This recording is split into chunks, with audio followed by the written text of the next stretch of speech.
अभी अभी भारत और बांग्लादेश के रिश्तों में गर्मजोशी लौटी थी। अभी अभी भारत और बांग्लादेश एक दूसरे के साथ मिलकर काम करने में दिलचस्पी दिखा रहे थे और यही वजह है कि भारत की सरकार ने अपने बेहद विश्वसनीय व्यक्ति को बांग्लादेश में उच्चायुक्त के तौर पर भेजा।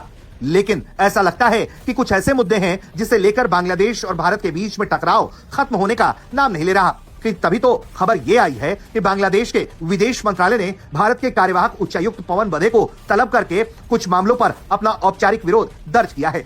दरअसल ये विरोध असम के मुख्यमंत्री हेमंत बिस्वा शर्मा की कुछ टिप्पणियों को लेकर है, जिसे लेकर बांग्लादेश ने आपत्ति जताई थी। विदेश मंत्रालय की दक्षिण एशिया महानिदेशक ईश्वर जहां ने बताया कि भारतीय राजनयिक को बांग्लादेश का रुख स्पष्ट किया गया है। यूएनबी न्यूज सेवा के हवाले से एक अधिकारी ने यह जानकारी दी है कि भारत के सामने बांग्लादेश ने अपना विरोध दर्ज कराया है। बताया जाता है कि असम के मुख्यमंत्री हेमंत बिस्वा शर्मा ने बीते हफ्ते सोशल मीडिया पर यह पोस्ट किया कि असम में 20 विदेशी नागरिकों को पकड़ा गया और बांग्लादेश वापस भेज दिया गया। बताया जाता है कि ये अवैध बांग्लादेशी थे जिन्हें पुशबैक किया गया।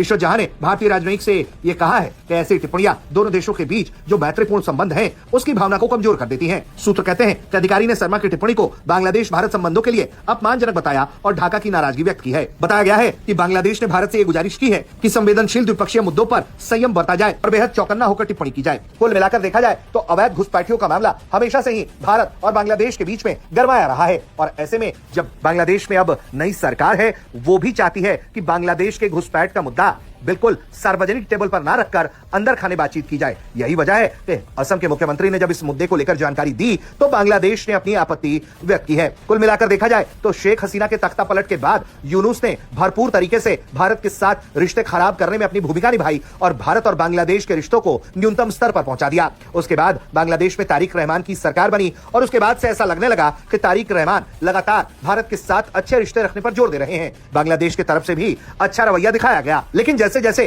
तारिक रहमान की सरकार बांग्लादेश में अपनी पकड़ बढ़ा रही है, वैसे वैसे लग रहा है कि बांग्लादेश के अंदर फिर से थोड़ी बहुत भारत विरोधी भावनाओं को हवा दी जाने लगी है, क्योंकि घुसपैठ का मुद्दा तो वाकई में गंभीर है और इसे लेकर बांग्लादेश को आपत्ति दर्ज कराने की जगह इस मुद्दे पर काम करने के लिए अपने तेवर दिखाने चाहिए।